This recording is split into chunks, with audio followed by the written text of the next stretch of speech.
नमस्ते सभी को। मेरा नाम बीवा है। मैं मास्टर्स हूँ क्लिनिकल न्यूट्रिशन एंड डाइटेटिक्स में एंड सर्टिफाइड स्पोर्ट न्यूट्रिशनिस्ट हूँ और मैं इस क्षेत्र में पिछले 9 साल से कार्यरत हूँ। आज जिस टॉपिक पे मैं आप लोगों के साथ डिस्कस करने वाली हूँ, it's about cirrhosis of liver.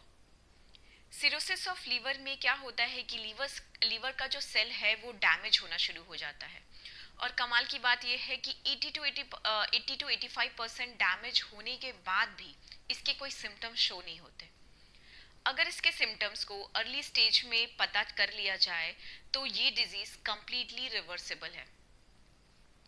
इसकी अगर कारणों की बात करें तो सबसे ज़्यादा जो पेशेंट एडमिट होते हैं इसके वजह से उनका जो पास्ट हिस्ट्री होता है वो ये होता है कि वो बहुत ज़्यादा अल्कोहल कंज्यूम करते हैं। अल्कोहल क्या करता है कि लीवर सेल्स के लिए टॉक्सिक होता है।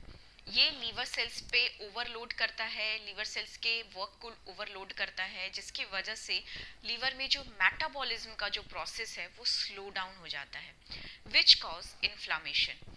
एंड अगर ये प्रोसेस लंबे समय तक कंटिन्यू चलता है तो it result in cirrhosis of liver. दूसरा जो रीज़न है, इट्स इन्फेक्शन। वायरल इन्फेक्शन के वजह से स्पेशली वायरल हेपेटाइटिस बी और सी के वजह से भी सिरोसिस ऑफ लीवर होता है।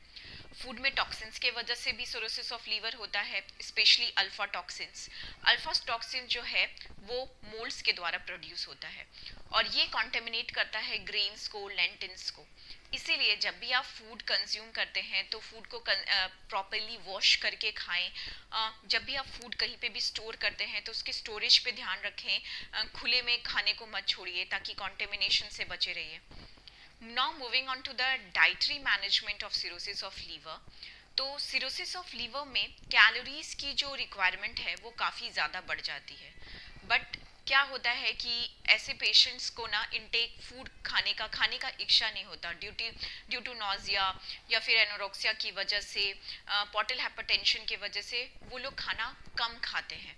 ऐसे में हम लोग क्या करते हैं, पेशेंट का जो प्लानिंग होता है, वो जो डाइट हम लोग प्लान करते हैं वो स्मॉल रखते हैं एंड फ्रीक्वेंट वे में रखते हैं। और अगर पेशेंट को वॉमिटिंग हो रही है बहुत ज़्यादा, अगर नॉजिया वाली फीलिंग है बहुत ज़्यादा, तो फिर ऐसे केस में हम लोग पेशेंट का जो डाइट है वो कम्प्लीटली सॉफ्ट डाइट में रखते हैं पेशेंट को, ताकि वो इजीली उस चीज़ को डाइजेस्ट कर सके, खाने को अच्छे से डाइजेस्ट कर सके। प्रोटीन की भी रिक्वायरमेंट काफ़ी ज़्यादा बढ़ जाती है। प्रोटीन की रिक्वायरमेंट इसलिए बढ़ती है क्योंकि लीवर में प्रोटीन का मेटाबॉलिज्म होता है और मेटाबॉलिज्म होता है जो हैम्पर हो जाता है सिरोसिस ऑफ लीवर के वजह से। वहाँ पे इन्फ्लामेशन है इसके वजह से, और इन्फ्लामेशन के वजह से ना उस जगह को हील करने के लिए प्रोटीन की रिक्वायरमेंट बढ़ जाती है। इसलिए प्रोटीन का कैटाबॉलिज्म मतलब ब्रेकडाउन ऑफ प्रोटीन काफ़ी ज़्यादा होने लगता है। तो क्या होता है, मेटाबॉलिज्म स्लो है और कैटाबॉलिज्म बहुत ज़्यादा है, इसके वजह से प्रोटीन की रिक्वायरमेंट बढ़ जाती है। तो ऐसे केस में हम लोग पेशेंट का जो प्रोटीन की रिक्वायरमेंट है वो रखते हैं 1.2 ग्राम पर केजी बॉडी वेट। बट वो डिपेंड करता है on the condition of patient. अगर पेशेंट को हेपेटिक कॉमा है तो ऐसे केस में हम लोग पेशेंट का जो प्रोटीन रिक्वायरमेंट है काफ़ी ज़्यादा रिस्ट्रिक्ट करते हैं।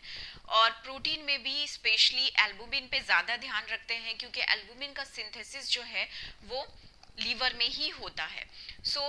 इसीलिए जो सिरोसिस ऑफ लीवर वाले पेशेंट होते हैं उनमें सीरम एल्बुमिन काफ़ी ज़्यादा कम हो जाता है। एल्बुमिन सबसे ज़्यादा एग प्रोटीन में होता है, इसीलिए एग हम लोग प्लान करते हैं, एग प्रोटीन प्लान करते हैं पेशेंट्स का। वालिन भी बहुत इंपॉर्टेंट प्रोटीन है सिरोसिस ऑफ लीवर के लिए, वाले पेशेंट के लिए। वो जो ये पाया जाता है आपका लेंटिन्स में, किनुआ में पाया जाता है। तो इस तरह से हम लोग प्रोटीन प्लान करते हैं depending upon the condition of the patient. अगर फैट की बात करें तो फैट हम लोग काफ़ी ज़्यादा मॉडरेट या रिस्ट्रिक्ट वे में रखते हैं, और फैट में भी हम लोग मीडियम चेन ट्राइग्लिसराइड वाले फैट ही प्लान करते हैं क्योंकि ये जो फैट है इसके एब्जॉर्प्शन के लिए बाइल की रिक्वायरमेंट नहीं होती, इसके डाइजेशन और एब्जॉर्प्शन के लिए बाइल सॉल्ट्स की रिक्वायरमेंट नहीं होती है, ये इजीली डाइजेस्ट हो जाता है, एब्जॉर्ब हो जाता है। तो मीडियम चेन ट्राइग्लिसराइड जो है वो कोकोनट ऑयल में पाया जाता है। इसीलिए मैं अपने पेशेंट को बोलती हूँ कि आप अपने खाने को जब भी आप प्रिपेयर करते हो तो कोकोनट ऑयल में ही प्रिपेयर करें क्योंकि ये इजीली डाइजेस्टेबल ऑयल है। ओमेगा 3 भी बहुत इंपॉर्टेंट रोल प्ले करता है सिरोसिस ऑफ पेशेंट वाले पेशेंट्स के लिए। ओमेगा 3 में एंटी इन्फ्लामेटरी इफेक्ट होता है, ये इन्फेक्शन से बचाता है। और दूसरी चीज़ ये कि ये फैट का जो एक्यूमुलेशन है वो लीवर सेल्स में होने नहीं देता, इसीलिए ओमेगा 3 फैटी एसिड्स बहुत अच्छा है ऐसे पेशेंट्स के लिए। जो भी फैट सॉल्युबल विटामिन हैं, विटामिन ए, डी, ई और के, इसका प्रॉपर ध्यान रखना पड़ता है। अगर पेशेंट में अगर ज़रूरत हो तो हम लोग पेशेंट को सप्लीमेंट वगैरह भी प्लान करते हैं ऐसे केस में। अगर पेशेंट को एसाइटिस मतलब पेट में पानी जम जाना या फिर एडिमा की शिकायत होती है तो सोडियम बहुत ज़्यादा रिस्ट्रिक्ट करते हैं। जिन चीज़ों में sodium as a preservative use होता है जैसे अचार, पापड़, चटनी, इन सब चीज़ों को कम कंज्यूम करने के लिए बोलते हैं और कम कंज्यूम करना रहता है। और अगर ऐसा केस है, अगर पेट में पानी जमा हुआ है, एसाइटिस है पेशेंट को, इडिमा है पेशेंट को, तो फ्लूइड भी काफ़ी कम अमाउंट में प्लान करते हैं। वो डिपेंड करता है पेशेंट का कंडीशन कैसा है। और पेशेंट का इनटेक अगर बहुत ज़्यादा कम होने लगता है तो फिर हम लोग पेशेंट को सप्लीमेंट वगैरह प्रोवाइड करते हैं।